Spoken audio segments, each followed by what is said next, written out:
चाचा। ओके, शुरू करें क्या? Yes, I am so sorry. हाँ, इट्स ओके। हाँ, ठीक है। तो कोई ऐसा थोड़ी है कि दोबारा नहीं हो सकता, फिर बात कर सकते हैं। जी। तो how and what is a counsellor's major two tools, जिसमें वाई को साइड करके हाउ एंड व्हाट पे फोकस करके, so what is to explore situations, how is to explore feelings, है ना। तो जैसे कोई बोला कि यार आज खाना बनाते हुए जो है सब्जी जल गई। ओके, तो एक सिचुएशन है, सब्जी जल गई, अब उस पे एक्सप्लोर करना है कि उसकी वजह से इंसान पे फर्क क्या पड़ा। तो आपकी सब्जी जल गई तो what does it, how does it make you feel, तो हाउ से उसकी फीलिंग एक्सप्लोर होगी, और व्हाट से फिर उसकी सिचुएशन और उसके इवेंट एक्सप्लोर होंगे, जिससे आपकी अंडरस्टैंडिंग बढ़ेगी as a counsellor. So don'ts में जो हमने बताया, casual advising, examples, preaching, scolding, उसके अलावा डोंट्स में एक वाई वर्ड है जिसको डोंट्स में लिया जाता है बातचीत के दौरान। सो काउंसलिंग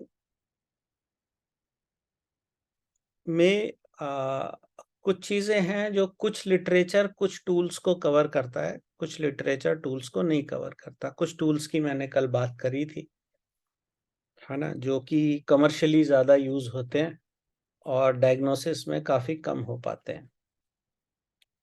सो काउंसलिंग अक्सर एक ऐसी चीज है जिसमें कि आपको स्ट्रेंजर्स से काफी बात करनी होती है ना। अभी इंडिया में इस तरह का है कि अगर कोई स्पेसिफिक काउंसलिंग पर्पज से आपके पास आ रहा है, तो चांसेस ये हैं कि कोई शायद पहली बार या दूसरी बार आपके पास आ रहा हो, क्योंकि स्ट्रेंजर काउंसलर को ढूंढने ज़्यादा अप्रोप्रिएट माना जाता है, बिकॉज इसको टैबू अभी माना जाता है काउंसलिंग के लिए जाने को। तो ज़्यादा चांसेस ये रहते हैं, बट अदरवाइज ऑल्सो जब आप नॉर्मल लाइफ में भी अनजान लोगों से मिल रहे हैं या जाने पहचाने भी लोगों से मिल रहे हैं, आप ऐसे सिचुएशंस को फेस करते ही हैं जब के लोग किसी मुश्किल हालात से गुजर रहे होते हैं। तो एक काउंसलर को इस मामले में अलर्ट रहना पड़ता है कि वो ऐसी सिचुएशंस को किसी भी हालात में तुरंत पहचान ले और तुरंत स्किल्स को यूज करके उस सिचुएशन को डिफ्यूज करना या फिर उसको ईज आउट करना। तो काउंसलिंग का एक पर्पस हमेशा ये नहीं होगा कि किसी की प्रॉब्लम आप सॉल्व कर देंगे, बल्कि काउंसलिंग का मेजर पर्पस ये है कि आप उसके जो कोपिंग मैकेनिज्म है उसको स्ट्रेंथन करेंगे।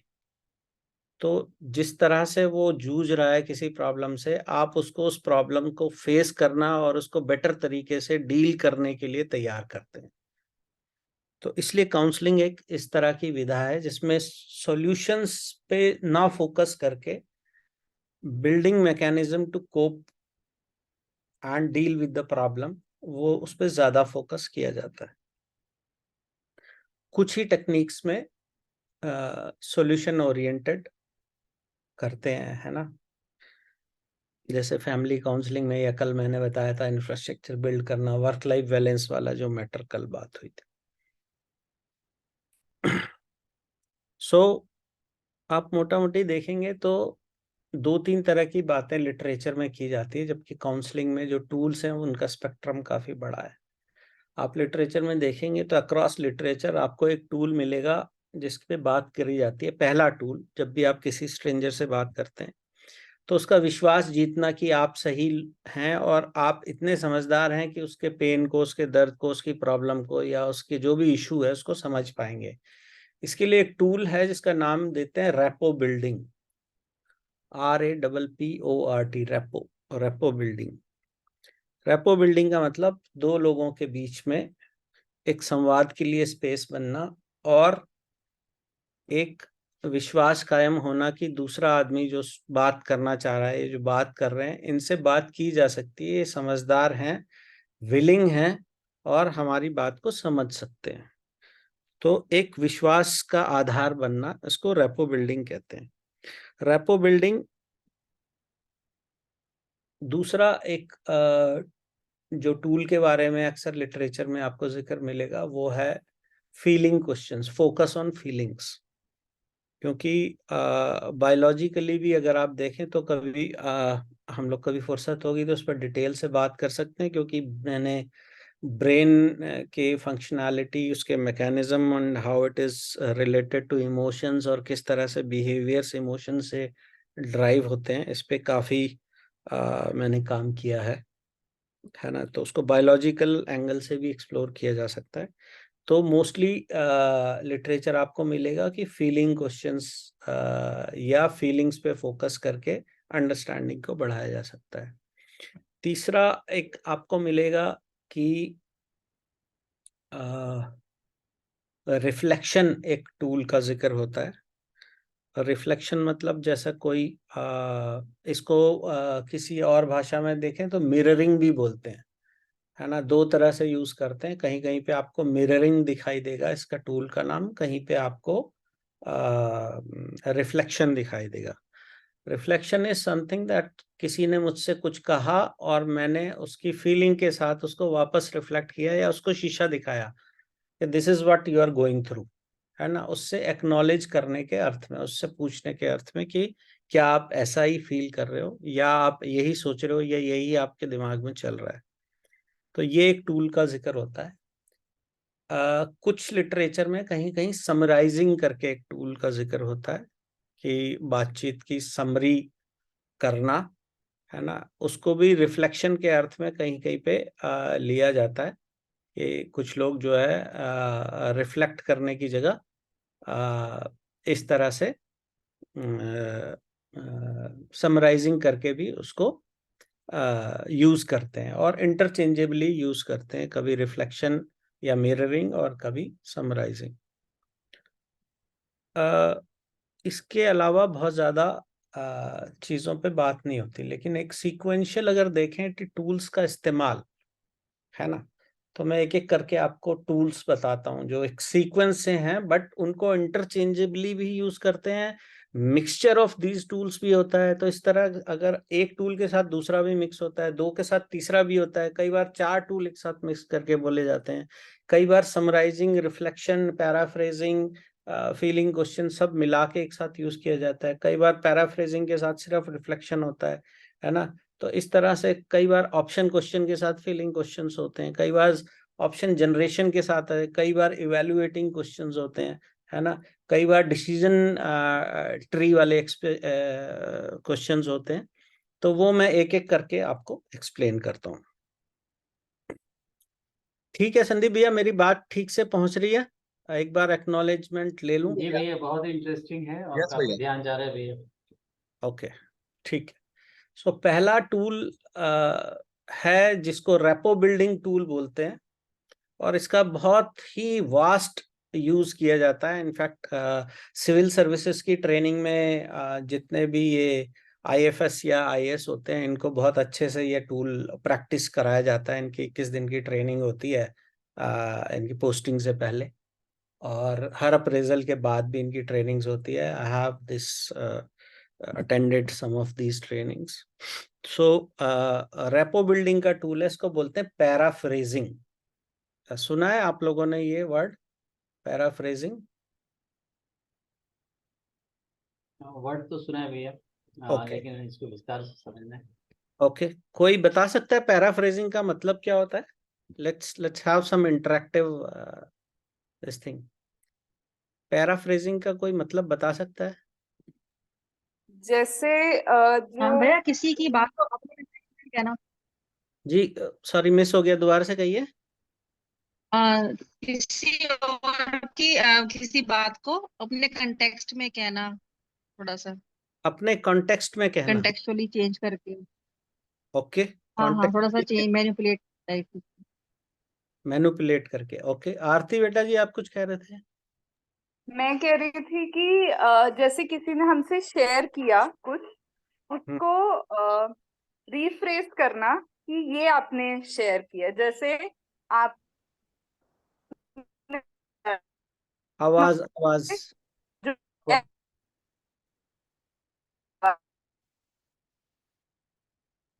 आवाज नहीं आ रही आरती। अभी आ रही है क्या? हाँ, हाँ अभी ठीक। हाँ, मैं कह रही थी कि मतलब इसके दो पार्ट में मैं समझती हूँ पैराफ्रेजिंग को। एक तो रीफ्रेज करना, जो किसी व्यक्ति ने बोला उसको फिर से अपने शब्दों में बोलना, इस इंटेंशन से कि हमने ये समझा आपकी बात से। ठीक है, और दूसरा क्या है? हाँ, मैंने यही बोला कि एक तो रीफ्रेज करना, दूसरा कि मैंने ये समझा। अंडरस्टैंडिंग भी उसमें इम्पोर्टेंट है कि वो दूसरा व्यक्ति क्या बोल रहा है और हम उसको कैसे इंटरप्रेट कर रहे हैं। तो ओके वो इंटरप्रिटेशन वाला part। ओके, ठीक है, काफी हद तक ठीक है। तो पैराफ्रेजिंग एक टूल है जिसमें किसी भी बात को उसकी जो कहने का भाव है, या जो भावना है, या जो इमोशन है, उसको चेंज किए बिना अपने शब्दों में रिपीट करना, इसका नाम है पैराफ्रेजिंग। और ये रेपो बिल्डिंग टूल है। और इससे अंडरस्टैंडिंग वाला एक भाग जाता है, और दूसरा भाग जाता है कि ये इन्वेस्टिगेटर्स जो होते हैं, जो क्रिमिनल एजेंसीज के जो लॉ एनफोर्समेंट ऑफिसर्स होते हैं, उनको खूब ट्रेन किया जाता है इसमें।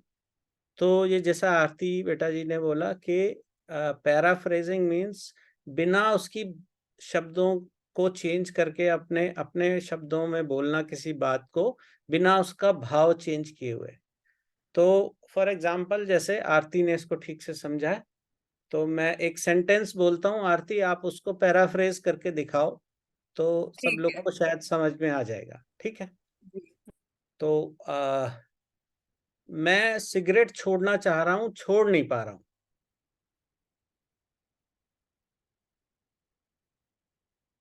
इसको पैराफ्रेज करो।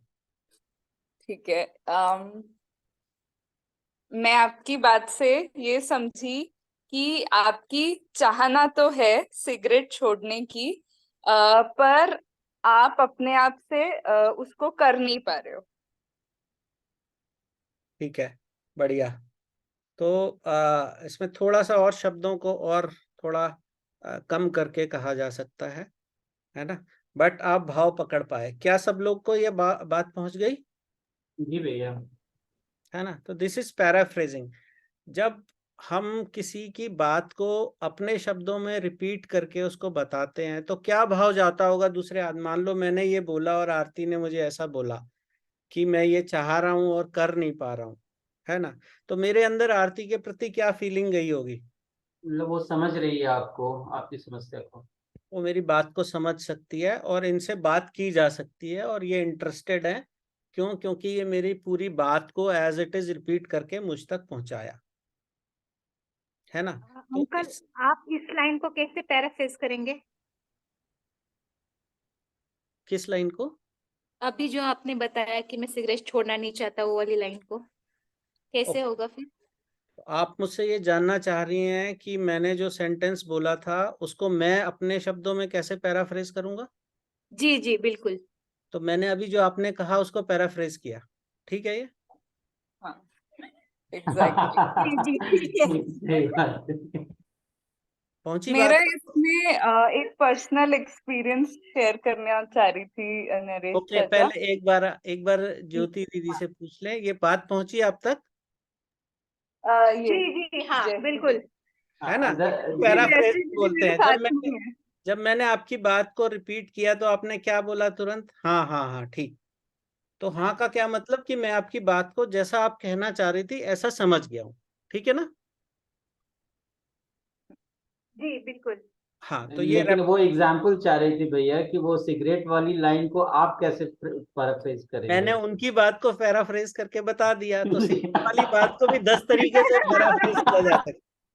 बहुत सारे तरीके। देखिए, ये टूल्स हैं, ये जो काउंसलर है, ये उसकी अपनी ताकत है, उसके शब्दों का चुनाव है, उसकी स्पॉन्टेनियस एक वो होती है कि वो किस तरह से उसको कर पाए, है ना? तो ये सबके अपने अलग अलग रहेंगे, जरूरी नहीं है जो शब्द मैं इस्तेमाल कर रहा हूँ वो आप भी करें, है ना। तो आप अपने तरीके से कर सकते हैं। मेन बात यह है कि दूसरे तक एक ये भाव जाना कि मैं आपकी बात को समझ रहा हूँ या समझ रही हूँ और समझ सकता हूँ और इंटरेस्टेड हूँ और मैं जानना चाहता हूँ आपके साथ क्या हो रहा है। ठीक है, आरती बेटा जी कुछ एक्सपीरियंस शेयर करना चाह रहे थे। आई होप सबको ये एग्जाम्पल पहुंच गया जो ज्योति दीदी के साथ बात हुई।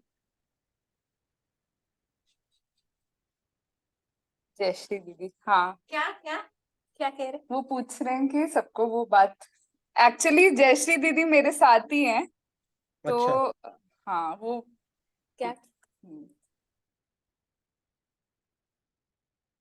चलिए आरती आप अपना वो बताइए, कुछ एक्सपीरियंस बता रहे हैं। हाँ मैं मतलब अभी रिसेंट ही है और मैं आपकी बात से एकदम कनेक्ट कर पाई और लगा कि ये बहुत इम्पोर्टेंट चीज है काउंसलिंग में। तो जब मैं अभी रिसेंटली काउंसलिंग का अगर मैंने हेल्प लिया, तो मैं ना उनको अपने लाइफ का एक इंसिडेंट बता रही थी जिसमें मैं एक व्यक्ति को विश्वास नहीं कर पा रही थी। तो मैंने वो इंसिडेंट बताया, तो उन्होंने मुझे बताया कि इस इंसिडेंट से तुम विश्वास का किस तरह से यू डिफाइन, मतलब how do you define it for yourself, because मतलब फिर उन्होंने बोला कि तुम्हारी बात से मुझे लग रहा है कि तुम विश्वास को इस रूप में देख पा रही हो, पहचान पा रही हो। एंड वो बहुत मतलब मेरे मान्यता को समझने के लिए, मुझे मेरी मान्यता को मिरर करने के लिए वो बहुत ही हेल्पफुल था कि कहाँ पे गैप है मेरी मान्यता में। तो जस्ट वांटेड टू शेयर कि ये काफी हेल्पफुल रहा पर्सनली मेरे लिए भी।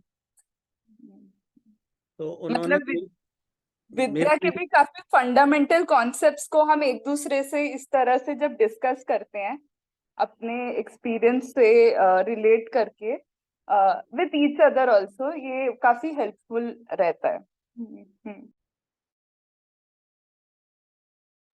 तो उन्होंने आपके साथ रिफ्लेक्शन या मिररिंग वाला टूल यूज किया विद पैराफ्रेजिंग, है ना। Yes yes yes. तो दो टूल एक साथ इस्तेमाल किए। तो पैराफ्रेजिंग इज समथिंग जो इमीडिएट कनेक्ट बिठाता है और इमीडिएट आपको क्लाइंट के साथ कनेक्ट कर देता है, या जो काउंसल्ड है, जो आदमी आपके पास आया है, उससे कनेक्ट करता है। तो इसके बहुत सारे वेरियस फॉर्म्स हो सकते हैं, कई तरीके से किया जा सकता है। मेन पर्पस ये है कि बात ये पहुंचाई जाए कि हम आपकी बात को सुनने समझने को तैयार हैं।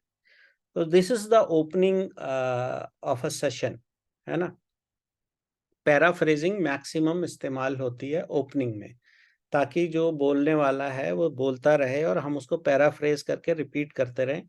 दो तीन चीजें इससे होती है, एक विश्वास का भाव डेवलप होता है और दूसरा हमको समझने में आसानी होती है, हम और अच्छे से समझने के क्रम में जाते हैं। जब हम उसी की बात को बार बार रिपीट करते हैं तो हम भी उस फीलिंग से कनेक्ट होने का एक सिलसिला शुरू होता है। ओके, तो ये पहला टूल है। इसके बाद जब एक डायलॉग शुरू हो जाता है तो काउंसलर को जो क्लाइंट है उसकी बात समझने के लिए उसके फीलिंग और इमोशनल लेवल को टच करना होता है।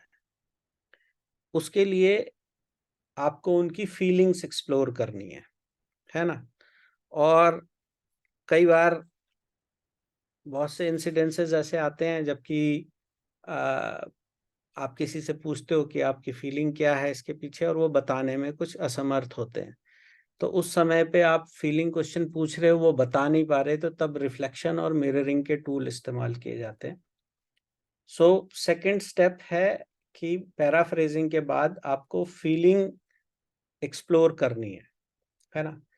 और फीलिंग एक्सप्लोर करने के बाद उनका कोपिंग मैकेनिज्म एक्सप्लोर करना है कि वो जिस हालात से गुजर रहे हैं उसके पीछे उनके पास क्या सपोर्ट सिस्टम है। क्योंकि जब तक आप उनका पूरा कॉन्टेक्चुअल अंडरस्टैंडिंग नहीं लोगे तब तक आप उनको कहीं एक दिशा में नहीं ले जा सकते। तो आपको ये समझना पड़ेगा कि क्या उनकी प्रॉब्लम है, क्या उन प्रॉब्लम से वो किस फीलिंग से गुजर रहे हैं, है ना। और उस फीलिंग के को कोप करने के लिए उनके पास क्या सपोर्ट सिस्टम है, क्या मैकेनिज्म है, खुद है या आसपास कोई सोशल सपोर्ट अवेलेबल है, एंड तब उसके बाद आगे आप बढ़ते हैं। तो second step is to explore the feelings by way of asking how and what makes you feel like this and how does this situation makes you feel. So मैं दोबारा से वो एक सेंटेंस बोलता हूँ, आप लोगों में से कोई मुझे फीलिंग क्वेश्चन पूछिए बेस्ड ऑन दैट। ठीक रहेगा? ये ट्राई कीजिए।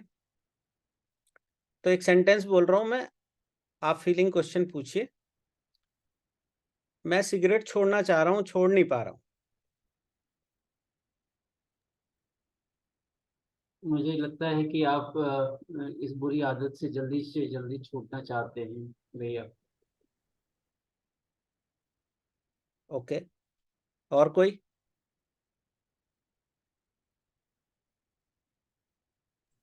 मुझे लगता है कि आप समझते हैं कि सिगरेट पीना स्वास्थ्य के लिए अच्छा नहीं है।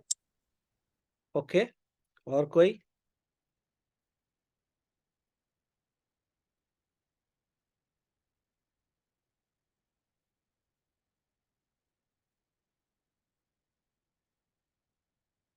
आरती? जी चाचा, आप सिगरेट क्यों छोड़ना चाह रहे हैं? क्यों शब्द इस्तेमाल नहीं करना, अभी बताया था आपको। अच्छा अच्छा, डिस्कनेक्ट हो गई थी 2 मिनट के लिए, सो मैं कुछ पार्ट मिस कर दी थी। क्यों मीन्स तो यू आर आपने क्या चैलेंजिंग बोला था? यू आप आर भैया जी चैलेंजिंग ये माय कहना सिगरेट। चाहते हैं कि आप जो है सिगरेट छोड़ना चाहते हैं, तो आपको एक हेल्प की जरूरत है। You are seeking for the help. भैया एक ट्राई और करना चाहता हूँ। ओके, करो भैया। भैया आपने ये सिगरेट पीना कैसे शुरू किया? ओके, और कोई? I can relate. Why you? Why you don't have to use your eye?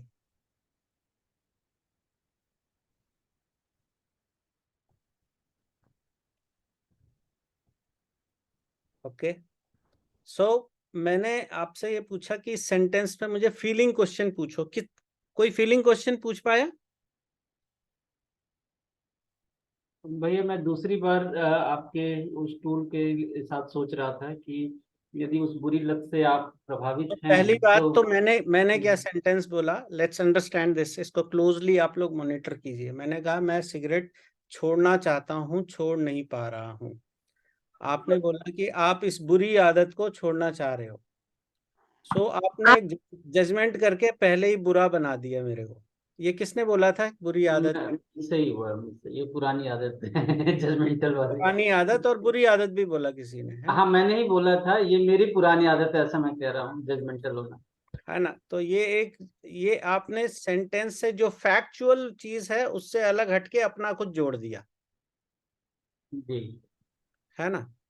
फिर एक आया कि आप कोई हेल्प सीख कर रहे हैं। मैंने ऐसा कुछ भी नहीं कहा कि मेरे को हेल्प चाहिए। मैंने कहा मैं छोड़ना चाह रहा हूँ, छोड़ नहीं पा रहा हूँ। तो somebody said कि आपको हेल्प चाहिए उसकी। तो I did not ask for help. ये आप याद रखिए, एज ए काउंसलर अगर आपने अपने क्लाइंट को बोला कि आपको हेल्प चाहिए तो कभी भी वो डिस्कनेक्ट भी हो सकते हैं, है ना? तो you need to be very sensitive, very tentative. मैंने इस पे पूछा कि आप फीलिंग क्वेश्चन पूछिए। किसी ने फीलिंग क्वेश्चन नहीं पूछा मुझसे। भैया देखिए जी ऐसा हो सकता है, जी, आ, आपने जो मतलब किया कि सिगरेट छोड़ना चाहता हूँ, मतलब वो जो भी रहा आपका, तो मैं उसको ऐसा देख पा रही हूँ कि आपके भाव समझ रही हूँ, प्रयास करेंगे तो हो जाएगा। ओके। तो ये एक आदर्शवादी स्टेटमेंट है, अच्छा, कोशिश कीजिए हो जाएगा। नहीं तो काउंसलर्स कभी इस तरह से एनकरेज नहीं करेगा। जी, और कुछ कोई कहना चाह रहा है? मैं ट्राई करूं। हाँ, अ, करो। फीलिंग आप क्वेश्चन पूछो। सिगरेट पीते हुए कैसा फील करते हैं? चलो मैं इसको आगे बोलता हूँ। मैं बिल्कुल अच्छा फील नहीं करता, तभी तो कह रहा हूँ सिगरेट पीना छोड़ना चाहता हूँ, छोड़ नहीं पा रहा हूँ। Did you ask a feeling question based on what exactly I am going through? Yes, जब मैंने मेरे थॉट में मुझे ठीक लग रहा था, पर जब मैंने बोला ना, मुझे ही लगा कि ये कुछ गड़बड़ अटपटा हो हो गई। गया। हाँ। So it's not easy also. इसमें बहुत सारा अभ्यास करना पड़ता है। हमको लगता बहुत इजी है। सो आपको कैसा लगा, ये कैसा फीलिंग क्वेश्चन है। देखो, आप ये पूछ रहे हैं कि आप सिगरेट छोड़ना चाह रहे हैं, सिगरेट पीने में आपको कैसा फील होता है। मैं बोल दूं बहुत मजा आता है, तो फिर नेक्स्ट आप क्या बोलेंगे? फिर एक ऑब्वियस क्वेश्चन बनता है, फिर आप क्यों छोड़ना चाह रहे हैं, मजा आ रहा है तो। फिर आपका जजमेंट में आप फंस जाएंगे, आपको बोलना पड़ेगा सिगरेट पीना बुरी बात है ना। तो you need to be very very careful कि आप क्या बात कर रहे हैं, कितनी बात कर रहे हैं, कितना बोलना है। So can somebody try ask a feeling question. मैं सिगरेट छोड़ना चाह रहा हूं, छोड़ नहीं पा रहा हूं। Ask a feeling question. आपने ये सिगरेट पीना किन परिस्थितियों में शुरू किया था भैया? ये फीलिंग क्वेश्चन है, इसमें फीलिंग का है। ये आप परिस्थिति पूछ रहे हैं, क्या हुआ था, किन परिस्थितियों में, व्हाट पे आ गए आप। जी हाउ पे मैं सोच रहा हूँ, हाउ पे पूछिए। भैया मैं हेलो। जी जी जी। भैया, एक बात, श्रीमान जी मेरे साथ बैठे हैं, वो कह रहे हैं, उनकी ओर से मैं बोल रही हूँ कि भैया आपको सिगरेट छोड़ने का विचार आपके मन में कैसे आया, किस आधार पे आया?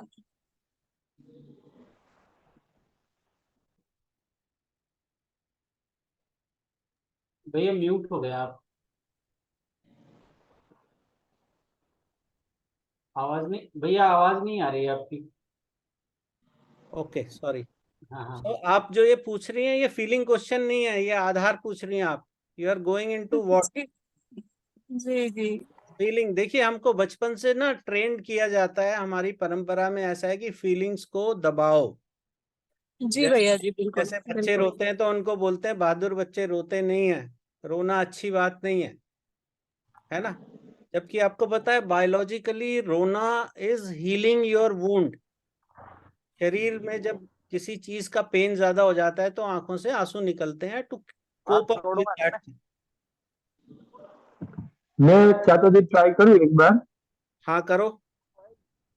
जी तो मुझे ऐसा लगता, कोशिश करता हूं मैं थोड़ी हाँ कि पहले मेरी भी आदत सिगरेट पीने की थी, लेकिन मुझे मेरे स्वास्थ्य के लिए उससे कुछ अच्छा बेहतर मिला, तो मैं सिगरेट छोड़ पाया, छोड़ दिया, मैं मेरे से छूट गया। इससे ज्यादा आदर्शवादी और जजमेंटल और स्ट्रेट फॉरवर्ड स्टेटमेंट कोई नहीं हो सकती। बहुत हार्श स्टेटमेंट है। माई एक्सपीरियंस वाला जो कैंप्स में आपने हाँ बताया वो था वही वो आदत बनी हुई है। हाँ जी। सो हम लोग क्या करते हैं कि बचपन से हम फीलिंग्स को इतना दबाते हैं कि हमारे अभ्यास में फीलिंग की क्वेश्चन को पूछना बिल्कुल भी नहीं रहता। अब इस सेंटेंस में मान लो आपको सीधा क्वेश्चन पूछना हो, है ना, तो आप कोई सेंटेंस बोलिए और मैं उसमें फीलिंग क्वेश्चन पूछ के दिखाता हूँ। कोई आप में से कोई सेंटेंस बोलिए, या यही सेंटेंस रिपीट करिए, या कोई भी रिपीट करिए। उससे जल्दी जगना नहीं हो पाता, क्या करें? ओके, तो आप ये कह रहे हैं आपसे जल्दी जगना नहीं हो पाता, इस वजह से आपको कैसा फील होता है? अच्छा फील नहीं होता। ठीक है, तो मैंने क्या किया, सिंपल एक क्वेश्चन पूछा, how does it make you feel. आप जल्दी उठ नहीं, अब हमारी बात आगे बढ़ गई ना। जी, तो आपने फीलिंग वर्ड का इस्तेमाल कर लिया भैया वापस मेरे लिए। बिल्कुल। तो एक फीलिंग वर्ड का मैंने क्या कहा, जैसे मैं सिगरेट छोड़ना चाहता हूँ, सिगरेट छोड़ नहीं पा रहा हूँ, तो आप सिंपल पूछ सकते हैं, अच्छा इस वजह से आपको कैसा फील होता है। तो जब आप फीलिंग क्वेश्चन पूछते हैं तो आगे की जगह बनती है, फिर मैं बताऊंगा कि मुझे कैसा फील होता है ना। ठीक है, तो फीलिंग से आपको कनेक्ट होना है, तो इसके लिए फीलिंग क्वेश्चन पूछना है। नाउ फीलिंग क्वेश्चन दो तरीके से पूछे जा सकते हैं। एक होता है ओपन एंडेड फीलिंग क्वेश्चन। ये कहीं से आवाजें आ रही हैं पीछे।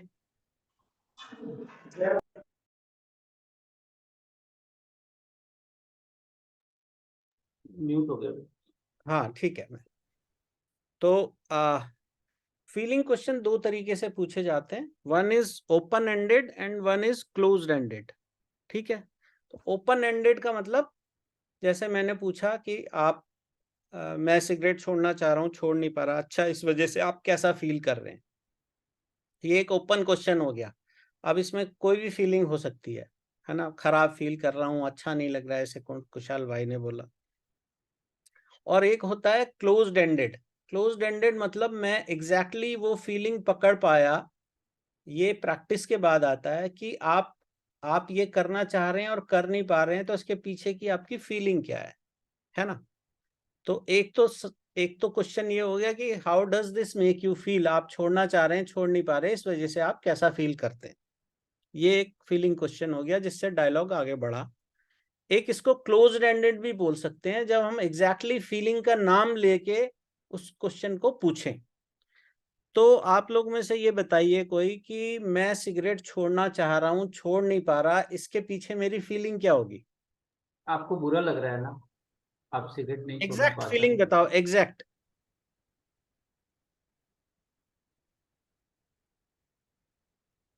आप असहाय महसूस कर रहे हैं। हेल्पलेस, हाँ हाँ। बहुत बढ़िया, बहुत बढ़िया। और कोई?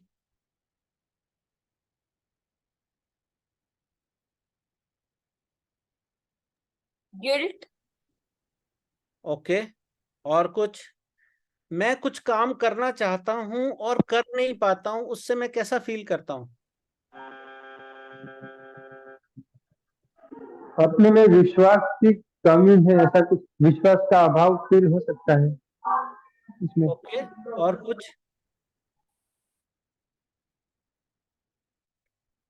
तो मैं दोबारा से बोलता हूं, आप एग्जैक्टली एक फीलिंग आई, हेल्पलेसनेस, है ना, जो गीता बहन ने बोला कि आप असहाय फील करते हो, that can be one feeling, है ना? लेकिन मैंने अपने जो सेंटेंस में है उसमें हेल्पलेसनेस की बात नहीं कही, मैंने अभी हेल्प नहीं मांगी, मैंने अभी ऐसा नहीं कहा कि मैं छोड़ना चाह रहा हूँ, छोड़ नहीं पा रहा हूँ और इसके लिए मुझे हेल्प की जरूरत है। तो I am not asking for help, I am saying कि मैं ट्राई कर रहा हूँ, कर नहीं पा रहा हूँ, है ना? तो मैं दोबारा से रिपीट करता हूँ, try and pick up the exact feeling behind it. मैं 1 महीने से सिगरेट छोड़ना चाह रहा हूँ, छोड़ नहीं पा रहा हूँ। तो कोई आदमी 1 महीने से कोई काम कर रहा है, कोशिश कर रहा है, कर नहीं पा रहा है। जब आप लगातार कोई काम करने की कोशिश करते हैं और वो काम होता नहीं है, तो आपको कैसा फील होता है? हारा हुआ महसूस करता हूँ ऐसा। ओके। और स्वयं के प्रति विश्वास जो है वो डगमगाता है इससे, जब जो करना चाहते हैं वो नहीं कर ये पाते। आपका जजमेंट है कि मेरा विश्वास डगमगा गया, मैंने तो ऐसा नहीं बोला। और कोई? Very good. मंगेश भैया ने बोला है फ्रस्ट्रेटिंग, ये एग्जैक्ट फीलिंग है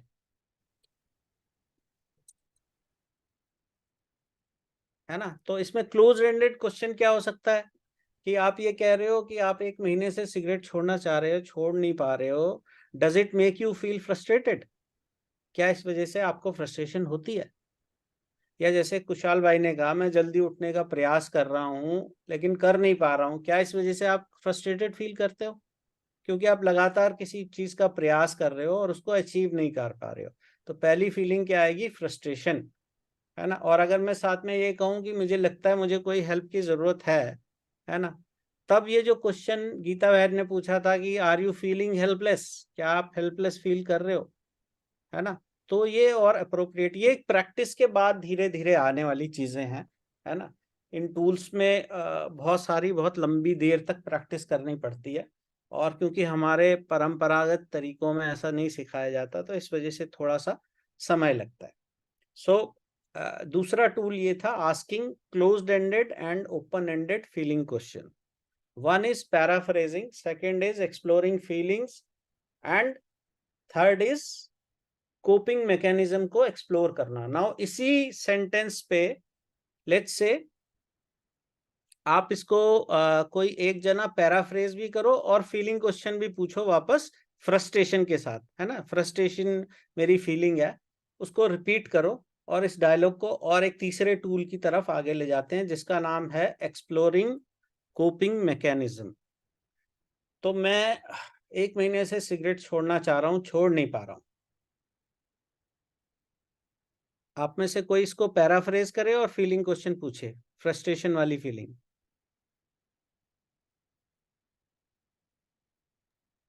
भैया आप सिगरेट छोड़ना चाह रहे हैं, लगता है कि आप छोड़ पाएंगे। ये नहीं, ये गलत हो गया। देखिए अभ्यास कितने खराब है हमारे। छोड़ पाएंगे ये आप जो कहीं एनकरेजमेंट में चले गए, हमको नहीं चाहिए एनकरेजमेंट। एक काउंसलर, महीना हो गया है और मैं सिगरेट नहीं छोड़ पा रहा।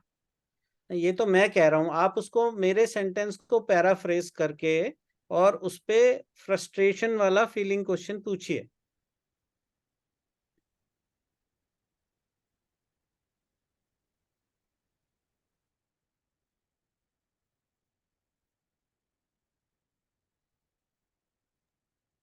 आप आरती। एक आप सिगरेट छोड़ना चाह रहे हैं पर छोड़ नहीं पा रहे।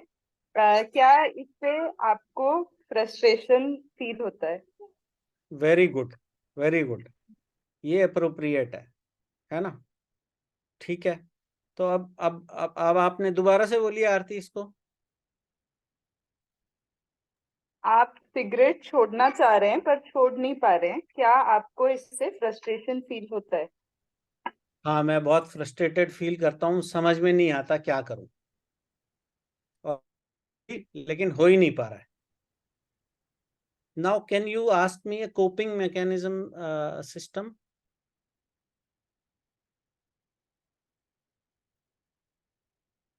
आपने अभी तक क्या क्या ट्राई किया? Very good, very good. और जब मैं ये पूछता हूँ आपने क्या क्या ट्राई किया, तो कितनी बड़ी जगह बन गई कि एक महीने में मैंने क्या क्या किया इसके लिए, है ना? तो कितना बड़ा डायलॉग का जगह बन गया। एक ओपन एंडेड एक्सप्लोरिंग क्वेश्चन पूछ लिया मैंने। वेरी गुड आरती। तो आई थिंक बाकी लोगों को भी ये भाव जा रहा है जो हम बात कर रहे हैं। थोड़ा टफ है ये करने में, सुनने में बहुत आसान लगता है, इट्स वेरी इजी, बट करने में बहुत ही टफ होता है ये, है ना? तो इसमें एक महीने में आपने क्या क्या किया, है ना? तो इसको किस तरह से आपने मैनेज किया या किस तरह से कोप कर रहे हैं। तो अभी आपने जो क्वेश्चन पूछा आरती, वो बेसिकली है आपका जो शेयरिंग क्वेश्चन है, इसको बोलते हैं कि आप और ज्यादा दूसरे से बुलवाने के लिए आप शेयर करवाना चाहते हो। तो इसको ऐसे पूछ सकते हैं कि आपने एक महीने में क्या क्या प्रयास किए है, क्या आप मेरे साथ शेयर करना चाहते हो, उसको बताना चाहोगे कि क्या क्या किया, है ना? ये शेयरिंग क्वेश्चन हो गया। बट कोपिंग मैकेनिज्म मतलब कि आप इस वजह से, आपने बताया बहुत फ्रस्ट्रेटेड हो, आपको बहुत खराब लग रहा है, आप बहुत हेल्पलेस फील कर रहे हो, जैसा मैंने बोला था। तो आप इसको कैसे मैनेज कर पा रहे हो, अपने आप को कैसे संभाल पा रहे हो, that this is. Means the frustration को। हाँ, अपने आप अपनी फ्रस्ट्रेशन और आपको जो खराब फील हो रहा है और आप जो हेल्पलेस फील कर रहे हो, तो अब आप ऐसी परिस्थिति में अपने आप को कैसे मैनेज कर पा रहे हो, कैसे अपने आप को संभाल पाते हो इतने मुश्किल हालात में, है ना? ठीक है ना? कोई आदमी फ्रस्ट्रेटेड है, हेल्पलेस है, अब दूसरे सेंटेंस में वो बोल रहा है हेल्पलेस हूं मैं और मैं बहुत कोशिश कर रहा हूँ, हो ही नहीं पा रहा है। सो आप इसको कैसे मैनेज कर रहे हो इतने मुश्किल टाइम को, कि आप कुछ करना चाह रहे हो, कर भी नहीं पा रहे हो, और एक महीने से आप इस फीलिंग से गुजर रहे हो और आप हेल्पलेस भी फील कर रहे हो, फ्रस्ट्रेटेड भी हो। तो आपके पास मैकेनिज्म क्या है, आप कैसे मैनेज करते हो इस फ्रस्ट्रेशन को? हमने और स्पेक्ट्रम को खोल दिया, और फिर इस फ्रस्ट्रेशन को मैनेज करने के लिए या इस सिगरेट को छोड़ने के लिए एक महीने भर में क्या क्या किया आपने, उसको आप मुझे बताइए। So what I am trying to do is, by using these tools, I am trying to understand the perspective of the other person. तो उसकी फीलिंग के साथ उसके सारे स्पेक्ट्रम को पूरा मैं अपने अंदर ले रहा हूँ। तो counselling is nothing but trying and understand other person. भैया ठीक है? छोटा सा एक ये है कि 7 बज गए हैं। यदि ओ, मैं सबकी सहमति हो तो हैंड रेज करके आधे घंटे के लिए इसको एक्सटेंड कर सकते हैं क्या? तो अपनी हैंड रेज करते हैं, उससे एक अनुमान बन जाएगा कि हम लोग अवेलेबल।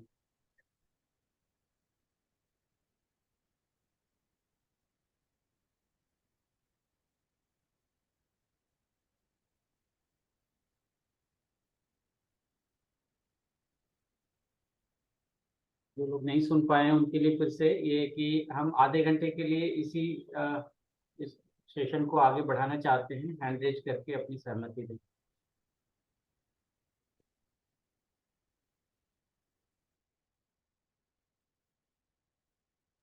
मैं नहीं कर पाऊंगी, इसीलिए मैंने हैंड रेज नहीं किया है।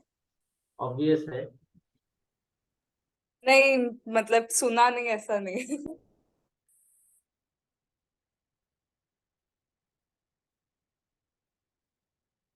तो काफी लोगों के हैंड रेस हो गए हैं, तो आप डिसाइड कीजिए इसको बढ़ाया जाए या क्या करें।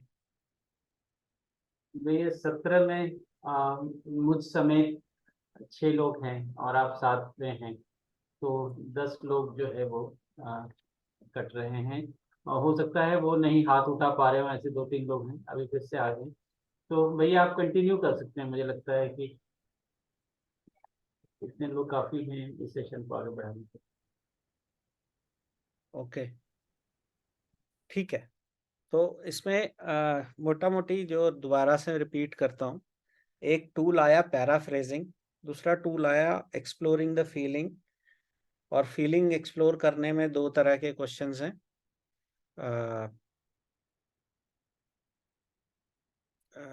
10 मिनट के लिए, अच्छा ठीक है। तो पैराफ्रेजिंग और फीलिंग क्वेश्चन में 2 तरह के आए, एक क्लोज्ड एंडेड एंड एक open ended. Open ended initially practice के लिए ज़्यादा अप्रोप्रिएट रहता है कि हम फ्रस्ट्रेशन या हेल्पलेसनेस या असहाय या लो कॉन्फिडेंस को की बजाय सीधा ऐसे बात करें कि इस वजह से आपको कैसा फील हो रहा है ना। तो इनिशियली प्रैक्टिस के मुद्दे में काउंसलर को ये ज़्यादा अप्रोप्रिएट रहता है कि फीलिंग को एक्सप्लोर करने के लिए ओपन एंडेड क्वेश्चंस को पूछे।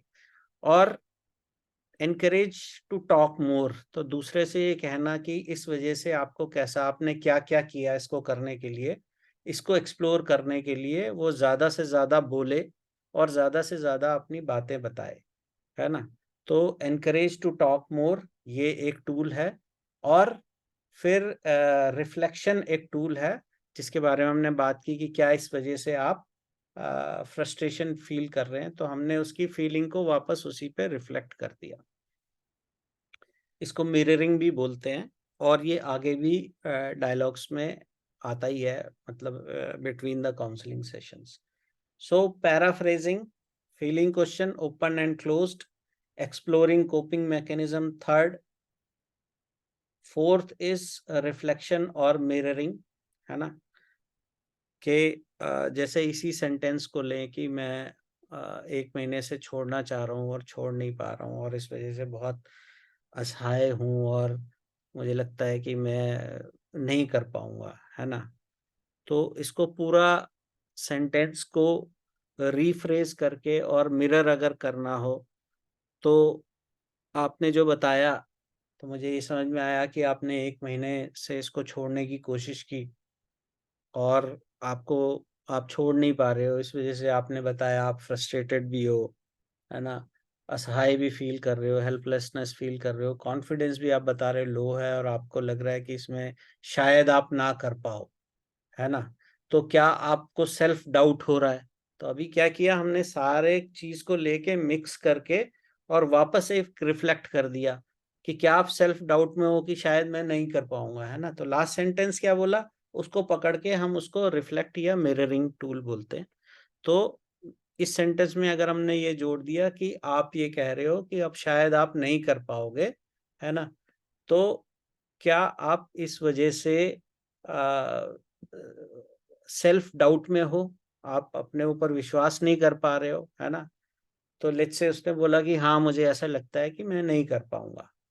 ओके, तो फिर दोबारा से हमको वापस उसके व्हाट पे लेके आना है कि आपने बताया, आप ये कह रहे हो कि आप शायद नहीं कर पाओगे और आप सेल्फ डाउट में हो, तो क्या आप सेल्फ डाउट के लिए कौन कौन सी स्थिति परिस्थितियां जिम्मेदार है उसको शेयर करना चाहोगे, है ना। तो फिर एक स्पेक्ट्रम खोल दिया कि वो पूरी स्थिति और परिस्थितियों को आपके साथ करे। तो नॉर्मली जब काउंसलिंग सेशन होगा तो इस तरह से ये रिपीटेशन में चलेगा काफी टाइम, है ना। और एक स्टेज ऐसी आएगी जब आपको लगेगा कि अब जो क्लाइंट है ये कोई भी चीज मैं नहीं पूछता हूं तो उससे रिपीट होता है, कोई भी चीज पूछता हूँ तो रिपीट होता है। जैसे हमने पूछ लिया कि अच्छा सिगरेट आप छोड़ना चाह रहे हैं, छोड़ नहीं पा रहे, आप ये बताइए, अगर जैसे लो कॉन्फिडेंस में आ गया और मैंने उससे एक ब्रेक थ्रू क्वेश्चन पूछना है, तो मैंने बोला अच्छा आप लो कॉन्फिडेंस में हैं लेकिन फिर भी अगर आप ये कह रहे हैं आप कोशिश तो कर रहे हैं, तो अगर आप ये कर पाए तो आपकी जिंदगी में क्या फर्क आएगा, है ना। तो मैं ये नहीं कह रहा कि कर पाओगे, अगर आप कर पाए, जो आप कोशिश कर ही रहे हैं आप कर पाए, तो इससे आपकी लाइफ में क्या फर्क आएगा, है ना। तो एक फिर उसका क्या है, कॉन्फिडेंस बिल्डिंग एक टूल हो गया कि अगर ये हो गया तो मैं शायद ये कर पाऊँ, तो मुझे लगेगा मैं कुछ अचीवेबल कर सकता हूँ, मेरा कॉन्फिडेंस बढ़ जाएगा, है ना। तो इस तरह की बातें क्लाइंट से आ सकती हैं। ओके, कुछ मैसेज भी आते जा रहे हैं साथ में, ठीक है। तो ये एक तरीका है। एंड ऑलवेज जो एक टूल है वो उसको बोलते हैं एनकरेजमेंट। एनकरेजमेंट मतलब हमने किसी को ये नहीं बोलना है नहीं नहीं कर सकते हो, शाबाश, करो करो करो। एनकरेजमेंट का मतलब काउंसलिंग सेशन के दौरान होता है, encourage the client to talk more, share more. तो आपने इसके लिए क्या क्या किया, आप उसको शेयर करेंगे। आप किन परिस्थितियों से गुजर रहे हैं, आपने इस 1 महीने में क्या क्या कर पाए, क्या क्या हुआ आपके साथ, आप डिटेल से हमको बताओ, है ना। तो इस तरह का एनकरेजमेंट देना वो भी एक टूल है। तो paraphrasing, feeling question, coping mechanism, reflecting, mirroring, encouragement to talk more and also to reassure। एक क्लाइंट को हमेशा इन सब चीजों के बाद जब आप समराइज करके बोलते हो तो उसको रीएश्योरेंस चाहिए होती है कि जो कुछ वो कह रहा है आप उसको समझ भी रहे हो, है ना, और ही कैन बी एश्योर्ड कि वो बात आप तक ही रहेगी। तो कॉन्फिडेंशियलिटी देने के लिए रीएश्योरेंस एक टूल होता है कि आप जो कुछ बता रहे हैं, अगर आप कुछ ऐसा भी है जो आपके मन में है जिसको बताने में आप हिचक रहे हैं, तो मैं आपको एश्योर करता हूं कि आप उसको बता सकते हैं, आपकी बात मेरे तक ही रहेगी, है ना। तो ये एक रीएश्योरेंस काउंसलिंग में अच्छा इस्तेमाल होता है, अच्छा काम आता है, रीएश्योरेंस इसको बोलते हैं। तो कॉन्फिडेंशियलिटी का एश्योर करना कि, और ये बोलना पड़ता है, ऐसा नहीं है कि कोई समझ लेगा कि आपसे कुछ भी अंतरंग बात कर रहा है तो आप उसको पचा लोगे। ये आपको एश्योरेंस देनी पड़ती है क्लाइंट को कि आप जो कुछ बोल रहे हैं वो मुझ तक रहेगा और मैं इसको पूरा कॉन्फिडेंशियल रखूंगा। आप मुझ पर विश्वास करके जो भी आपके मन में चल रहा है, इसके अलावा भी कुछ चल रहा है तो वो भी बता सकते हैं। तो ये रीएश्योरेंस एक टूल है। उसके बाद जैसे समराइजिंग एक टूल है। जैसे मान लीजिए उसने बताया कि वो फ्रस्ट्रेटेड है, उसने कुछ किया, ये किया वो किया, है ना, च्युइंगम खाई या कुछ दवाई खाई या कभी सिगरेट की दुकान की तरफ नहीं गया, ऐसी कुछ घटनाएं बताई। फिर उसने फ्रस्ट्रेशन को बताया, अपनी हेल्पलेसनेस को बताया, तो फीलिंग और इवेंट्स को शेयर किया। तो और बार बार उसको अब रिपीट कर रहा है, तो ये एक इंडिकेटर होता है कि अब आप उसके पास कुछ बताने के लिए नहीं है। तो अब वो उसको दोबारा से ब्रेक थ्रू क्वेश्चन में जाना पड़ता है। तो वहां पे एक टूल होता है जिसको हम बोलते हैं समराइजिंग। तो जैसे मान लो उसने कुछ कुछ बताया एंड आई एम समराइजिंग, तो मैं क्या समराइज करूंगा कि आपने बताया कि आपको बहुत फ्रस्ट्रेशन है, हेल्पलेसनेस है, सेल्फ स्टीम भी आपका लो हो गया। इसके अलावा आपने बताया कि आपने कोपिंग के लिए बहुत कुछ किया, सिगरेट की दुकान की तरफ जाना छोड़ा, च्युइंगम खाई, म्यूजिक में इन्वॉल्व रहे, है ना, और ये सब प्रयास करने के बावजूद भी आपको लग रहा है कि आपको बाहर की सहायता लेनी पड़ेगी, है ना। तो ये एक समराइजिंग हो गई। तो समराइजिंग जब हो जाती है तो उसके बाद हम लीड करते हैं क्लाइंट को सॉल्यूशन की तरफ। तो ये सब बताने के बाद अब आपको क्या लगता है क्या कर सकते हैं इस बारे में, है ना। तो हम वापस उसी से पूछ रहे हैं कि अब तुम बता, तू सारी चीजें करके बैठ गया, फीलिंग भी आपकी समझ ली, आपके एक्शन प्लान भी देख लिए, अब आप ये बताओ आप क्या और क्या कर सकते हो। So now we are making him realise कि तुमने जो ऑप्शंस किए हैं उसके अलावा भी कुछ हो सकता है ना। तो उस सॉल्यूशन की तरफ उसको लेके जाना। तो वहां पे पूछना कि आपने ये कर लिया, ऐसे ऐसे दौर से गुजर गए, अब आपको बताओ कि अब आप क्या कर सकते हो, क्या आपके मन में कुछ और है, कुछ और कर सकते हो, कहाँ से आपको हेल्प मिल सकती है। तो this is called generating options, leading to the solution and generating options. तो वो ऑप्शन बता सकता है, हाँ मैं एक काम ये कर सकता हूँ, बी काम ये कर सकता हूँ, सी काम ये कर सकता हूँ, डी काम ये हो सकता है। 4 ऑप्शन उसने सोच के रखे हों कि अभी तक जो किया इसमें सबसे कामयाब तो ये वाला था कि मैंने घर से उस रास्ते को ही बदल दिया, उससे मेरा ध्यान नहीं जा रहा, या च्युइंगम खाना में, ये दोनों काम मेरे लिए बहुत अच्छे हो रहे हैं। तो हम उसको बोलेंगे आपने ये बोला, ये किया, ये किया, ये किया, इनमें से कोई आपको लग रहा है कि इसमें कोई कामयाबी मिल सकती है ना? तो हो सकता है वो कंफ्यूज्ड हो तो बोले कि हाँ इनमें से ये वाला मेरे लिए काफी कामयाब है, तो इसको कर सकता हूँ, इसके अलावा भी कोई ऑप्शन है क्या? तो now you are making him think through the problem, कि अभी तक जो किया इसके अलावा भी कुछ सोचने की जगह जगह बनी हुई है, तो may be he can come out. और काउंसलिंग एक ऐसी चीज है जो कि 10 मिनट में भी हो जाती है, 5 मिनट में भी हो जाती है, और 5 साल भी चलती है ना? तो डिपेंड करता है कि आपके क्लाइंट क्या है, किस तरह की काउंसलिंग की जरूरत है, किस तरह की प्रॉब्लम है। तो 5 मिनट में भी चीज ठीक हो जाती है, और 5 साल भी लग जाते हैं। जिनको लॉन्ग टर्म एक कोपिंग मैकेनिज्म की जरूरत पड़ती है तो लगातार काउंसलर्स के पास जाते हैं। तो इस तरह का होता है। तो leading to solution is generating options. Option generate हो गए, मान लो उसने ABCD 4 ऑप्शन जनरेट कर दिए, तो देन फिर इवेल्युएटिंग क्वेश्चंस, कि आपने फिर उसको समराइज करना पड़ेगा कि आपने ऑप्शन A ये बताया, B ये बताया, C ये बताया, D ये बताया, इन चारों में से आपने क्या क्या करके देखा। तो ये 2 किए, या ये 3 किए, ये एक नहीं किया, तो ये एक क्या आपको लगता है कि आपको करना चाहिए? क्या आप इसको करना चाहोगे? would you want to try it and come back to me and tell me what happened?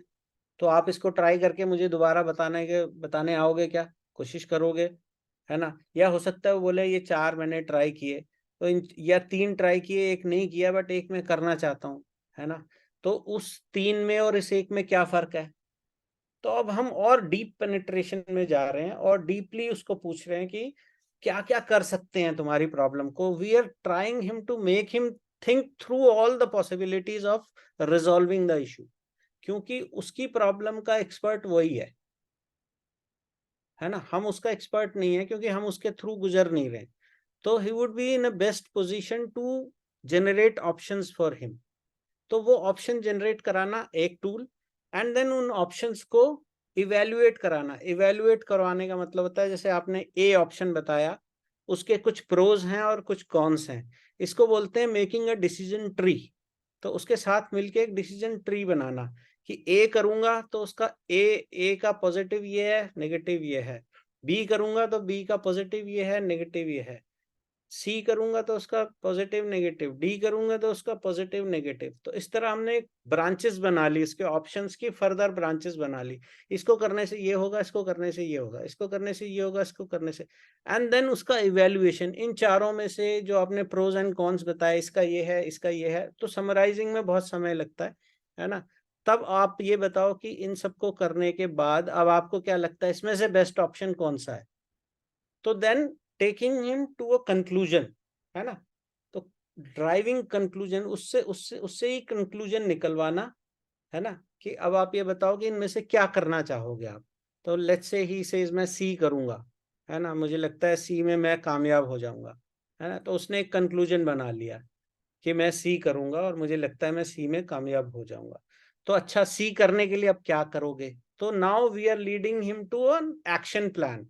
ये मैं एक बहुत ही जनरलाइज आपको आइडियल काउंसलिंग सेशन का फ्लो बता रहा हूँ। तो हम अब उससे पूछ रहे हैं एक्शन प्लान बताओ। अच्छा, सी करने के लिए क्या करोगे, कब से करोगे, कितना समय लगेगा, क्या क्या करना होगा, आपको क्या लगता है इसमें क्या आपको तकलीफें आएंगी, है ना? और आपको अभी कैसा फील हो रहा है सी ऑप्शन को चुनते हुए? Are you feeling confident, are you feeling still low? तो वो सारा को पूरा मैकेनिज्म स्टार्ट से एंड तक पूरा फिर एक्सप्लोर करना, ताकि उसके कंक्लूजन को वो खुद वेरीफाई कर सके कि हाँ ये मेरा फर्म कंक्लूजन है। और फिर उसके एक्शन प्लान, एंड फिर एक्शन प्लान में भी ओपन क्वेश्चंस, कि आप ये कह रहे हो कि सी करेंगे, तो सी में आप ये करोगे या ये करोगे? तो मान लो उसने बोला कि मैं सी वाला ऑप्शन है जी, मैं सिगरेट की दुकान की तरफ से नहीं जाऊंगा, है ना? तो आप क्या सोच रहे हो, आपका जो सी ऑप्शन है उसमें आपने बोला सिगरेट की दुकान की तरफ आप जाना बंद कर दोगे, या कोई और भी तरीका है ना उस चीज को अवॉइड करने का? क्या और भी आपके पास कोई है मैकेनिज्म? सो अगेन हम उसके ऑप्शन में और उसके एक्शन प्लान में भी और उसको प्रॉब्लम के थ्रू गुजार रहे हैं, ताकि वो और स्ट्रांगली उसको एग्जीक्यूट कर सके। We do not want our client to fail, हम नहीं चाहते हमारा क्लाइंट फेल हो जाए किसी भी एक्शन में, है ना। तो इसलिए उसकी मजबूती के लिए उसको सारी प्रॉब्लम के थ्रू हम लेके जा रहे हैं कि क्या क्या एंटिसिपेशन में भी क्या हो सकता है, वो सारा जनरेट करना। तो उसका एक्शन प्लान को एक्सप्लोर करना, है ना, और उसके एक्शन प्लान पे उसके एक्शन का पूछना कि ये कब करोगे, कैसे करोगे, है ना। एंड जब करोगे तो उसके बाद you need to again reassure him and tell him to keep in touch. तो यहाँ जब काउंसलिंग का सेशन खत्म होगा तो आप दोबारा से समराइज करेंगे कि आपने ये एक्शन प्लान बताया और आपने कहा कि मैं 1 हफ्ते में करूंगा इसको, तो क्या आप 8वें दिन आके मुझसे बताना चाहोगे, मुझसे शेयर करोगे कि इसको करने के दौरान आपको कोई तकलीफ आई या आप आसानी से कर पाए, कितने कामयाब हुए, है ना। I will be waiting for you. तो मैं आपका इंतजार करूंगा 8वें दिन, और मैं हमेशा आपके लिए अवेलेबल हूँ, और फॉलोअप के लिए अगले सेशन के लिए जगह बना के रखना। तो ये बेसिकली एक पूरा फ्लो है जिसमें इस तरह के टूल्स इस्तेमाल होते हैं। तो मोटा मोटी दोबारा से मैं रिपीट करूं तो paraphrasing, exploring feelings, exploring coping mechanism, reflecting, mirroring, reassurance and confidentiality, encouragement to talk and share more, summarising, है ना।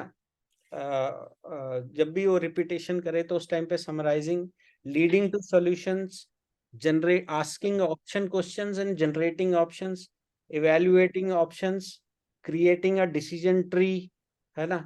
देन सॉरी कोई कुछ बोल रहा है।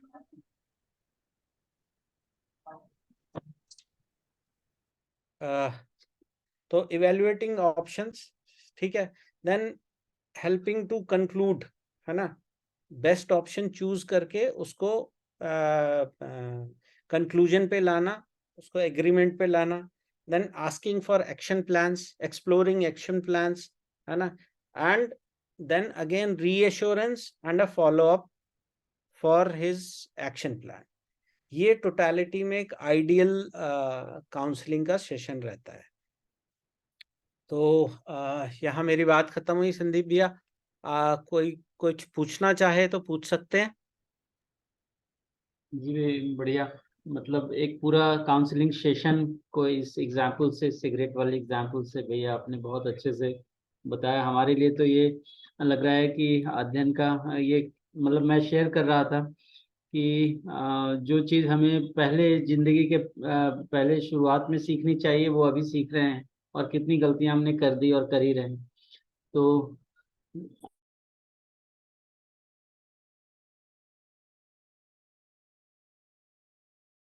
जो लोग सुन रहे हैं वो अपने प्रश्न रख सकते हैं। जी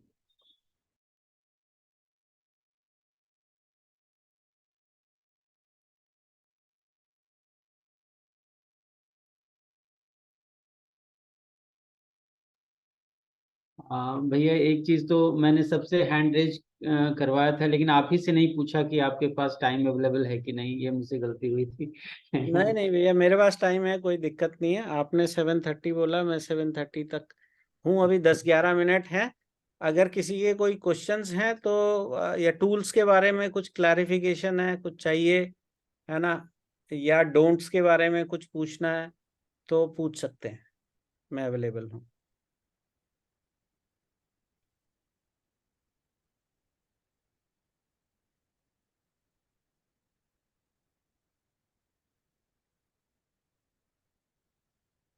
जी पूछो क्वेश्चन, एमडी रिसर्च। जी कि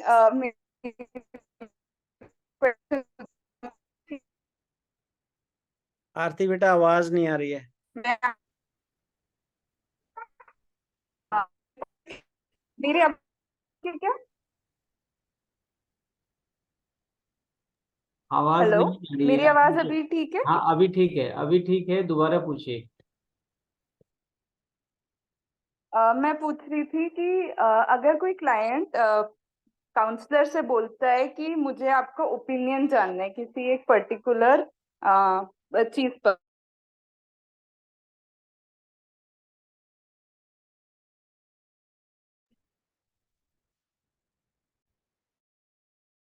क्या मेरी बात क्लियरली पहुंची? आपने पूछा कि अगर कोई काउंसलर से पूछे कि मुझे आपका ओपिनियन चाहिए, ओपिनियन मीन्स एडवाइस चाहिए। हाँ, मतलब कि मैंने ऐसा व्यवहार किया हम्म। या मैंने ऐसे बिहेव किया और मेरे को जानना है, I need validation from you कि मैंने ठीक किया कि गलत किया। तो ओके ऐसे में काउंसलर को ऐसा क्या अप्रोच लेना चाहिए? ओके, ठीक है। तो एक तो मंगेश भैया ने पूछा कि क्या can these tools be a regular part of our day to day interaction. तो भैया बिल्कुल हो सकते हैं और होने ही चाहिए, क्योंकि हम चाहते ही हैं कि परपीड़ा में ना जाएं। और जितने भी डोंट्स मैंने बताए वो मेरा उस पर काफ़ी गहरे से पिछले 17-18 सालों से प्रैक्टिस भी है और शोध भी है। और मध्यस्थ दर्शन से जुड़ने के बाद भी मैंने उस क्रम को पहचाना कि ये ना करने से परपीड़ात्मक वाचिक कर्मों से हम लोग बचते हैं। तो डेफिनेटली ये मेरा अपना एक ख्याल है कि ऐसा डे टू डे इंटरेक्शन में इसको यूज़ किया जा सकता है। और आप इसको यूज़ करके वेरीफाई कर सकते हैं, आपको ठीक लगे तो आप इसको यूज़ कर सकते हैं। आरती बेटा जी की बात पे आते हैं। Aarti, you ask anything then I will reply.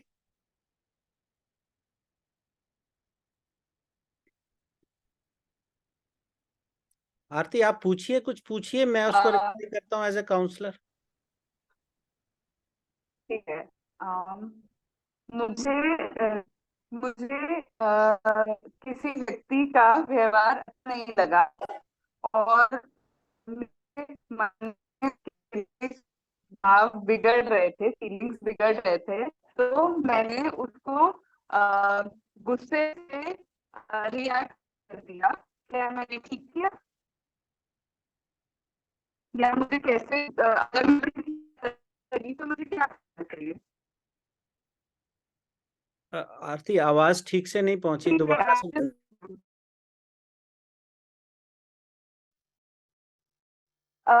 अभी आ रही है? अभी क्लियर है क्या? हाँ अभी आ रही है, ठीक। हाँ। मुझे किसी का व्यवहार अच्छा नहीं लगा। मैंने और मेरे को काफी दबाव फील हुआ उनके व्यवहार से। तो मैंने उनको उसके लिए, उनके व्यवहार के लिए जवाब दे दिया, क्योंकि अगर मैं उनको आराम से तो वो नहीं समझ पा रहे थे। तो मैंने ऐसा किया। तो मैंने ठीक किया क्या? ये मैं मतलब मैंने पूछा। ओके प्रबल हस्तक्षेप वाली बात। ओके। तो आरती आप ये कह रहे हो कि आप किसी से बात कर रहे थे और उन्होंने कोई जो भी बात की वो आपको ठीक नहीं लगी और आपने गुस्से से रिएक्ट कर दिया। तो आप अपना ये वैलिडेशन चाह रही हैं कि आपने गुस्सा करके ठीक किया या नहीं किया, क्या यही कह रही हैं आप? यस। ओके। और आप ये कह रही हैं कि मैं इसको वैलिडेट करूं कि ये ठीक था कि नहीं था। हाँ। ओके और अगर आप कह रहे हो कि ऐसा नहीं करना तो कैसे करना है? ओके। तो आप कैसे करना है, मतलब दोबारा से पूछो, ऐसा नहीं करना तो कैसे करना? मतलब अगर ऐसे बिहेव नहीं करना, गुस्सा नहीं दिखाना, तो in in place of gussa how can I respond? Okay. So आप ये कह रहे हो कि आपने जो रिएक्ट किया वो रिएक्शन पे आपको वैलिडेशन चाहिए या राय चाहिए कि वो ठीक था या नहीं था। तो अगर ठीक था तो ठीक है, और नहीं था तो उसकी जगह मैं क्या कर सकती थी, ऐसा कह रही हैं आप? यस। ओके। तो जब आपने गुस्सा किया तो उस समय ऐसा आपको कैसा, गुस्से के अलावा और गुस्सा करने के बाद आपको कैसा फील हुआ?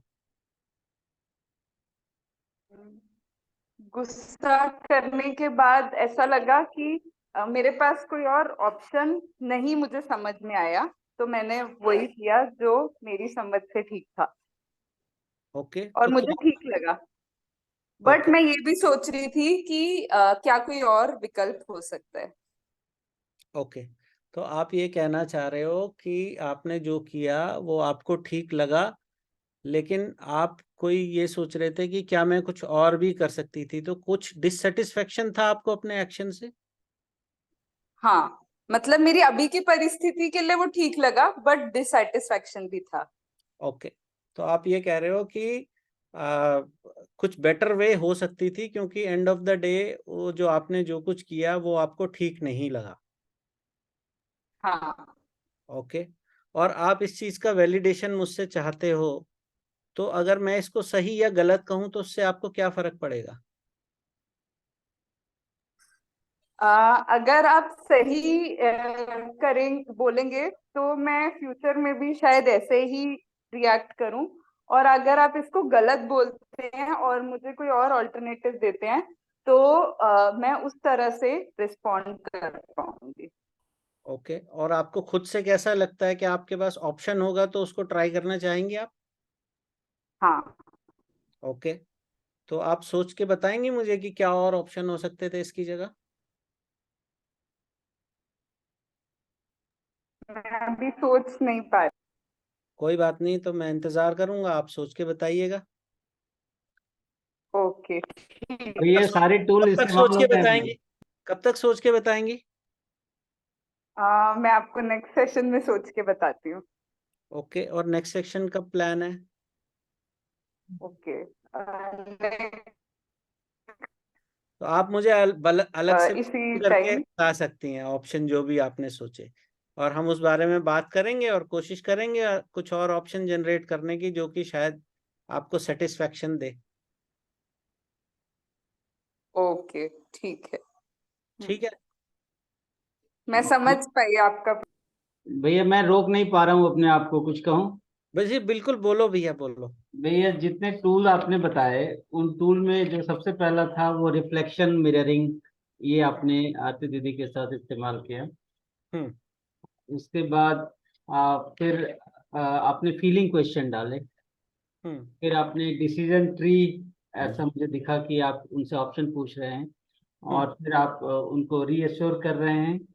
हम्म। उनके फिर ओपन ये इवेल्युएटिंग क्वेश्चन वाला भी थोड़ा सा लगा कि ऐसा करने से कैसा रहेगा। और लास्ट में जो आप रीअश्योर कर रहे हैं कि अगली बार इंतजार करेंगे, जो लास्ट पॉइंट आपने बताया था हम्म। कि क्या आप अपना फीडबैक देंगे, उसके लिए मैं आपका अवेलेबल रहूंगा अगले सेशन के लिए, होप जाहिर कर रहे हैं। तो ये पूरा एक काउंसलिंग सेशन का एग्जाम्पल मुझे दिखा भैया टूल्स के साथ।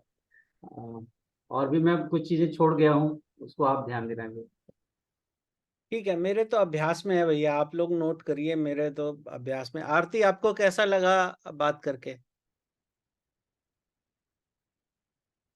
मुझे अप्रोच आपका बहुत इंटरेस्टिंग लगा। मुझे स्वीकार हुआ आपका अप्रोच। मतलब मैं as a student of psychology भी समझ पाई, एंड एज अ क्लाइंट भी। मतलब मेरे को लगता है किसी को ऐसे बोला जाए तो, मतलब अभी की मेरी जो समझ है, मेरे को लग रहा था कि जैसा क्लाइंट बोल रहा है, जो भी वो चाह रहा है उसको देना है। मतलब कि अगर वो ओपिनियन मांग रहा है तो देना है, ऐसा लगा था। तो आज मुझे समझ आया कि जो अप्रोच है उसमें हम टूल्स को यूज करके किस तरह से क्लाइंट को अपनी कोपिंग मैकेनिज्म को किस तरह से समझना है, उसकी तरफ जाना है। वो अप्रोच मुझे बहुत क्लियरली समझ आई आपकी इस कॉन्वर्जेशन से। यस। बहुत बढ़िया। और आपको कैसा फील हो रहा है? उसके लिए ओलंपियाड का हाँ, क्लैरिटी आई मेरे में। फील कैसा हो रहा है? Last date is over. अच्छा लग रहा है, मेरे में क्लैरिटी आई, मुझे लग रहा है। ओके। मैं दबाव जो फील कर रही थी कि कोई मुझसे ओपिनियन मांग रहा है तो मुझे देना ही है, वैसा दबाव नहीं फील करूंगी शायद, ऐसा अप्रोच में अगर सीखूं। संदीप भैया, और किसी का कोई सवाल हो तो ले सकते हैं। 7:30 हो गए वैसे। जी, रंजू दीदी ने अपना माइक अनम्यूट किया था। रंजू दीदी, आप कुछ पूछना चाहती हैं तो जल्दी से। ठीक है ना? कुछ पूछना चाहती हैं दीदी? नहीं भैया, नहीं भैया जी, नहीं नहीं। अच्छा मैं जी ठीक भैया जी, नमस्ते सभी को। ठीक है भैया, तो नमस्ते दीदी। नमस्ते समय भाभी जी। ज्यादा हो गया है। जी 7:30 हो गए हैं। आई होप मैं न्याय कर पाया जो थोड़ा बहुत समय मिला मुझे इसमें। हालांकि ये टॉपिक बहुत वास्ट है और इसको इतने जल्दी जल्दी कर पाना, मतलब एक एक टूल पे हमने एक एक दो दो दिन और फिर आगे 6 महीने प्रैक्टिस की है, तो उतना जल्दी उसको दे पाना मेरे लिए थोड़ा सा असहज तो रहा मेरे लिए। बट ठीक है, आई होप मैं न्याय कर पाया, उतना पहुंचा पाया भैया जितना। हमें तो समय का ही नहीं पता चला, और जब जैसे और लग रहा है कि और कितना जान लें कि जो गलतियां हमसे डे टू डे बेसिस पे हो रही हैं उससे मिनिमाइज हो जाए। तो हम अगले सेशन का भी भैया आपका इंतजार करेंगे, और काफी बहुत बहुत कृतज्ञता है, ध्यान गया जिन बातों पर उसके लिए। और सब लोगों को अच्छा लगा भैया। हमने जब हैंड रेज करवाया था उस समय 16 लोग थे और 15 लोग बने रहे, अभी 3 लोग निकले। तो समझ सकते हैं हैंड रेज सब नहीं कर पाए थे, लेकिन इच्छा सबकी बनी हुई थी। जी बहुत बहुत धन्यवाद। धन्यवाद भैया। धन्यवाद। बहुत बहुत धन्यवाद भैया जी। नमस्कार। प्रणाम। नमस्ते। नमस्ते सर। जी दीदी, इसकी रिकॉर्डिंग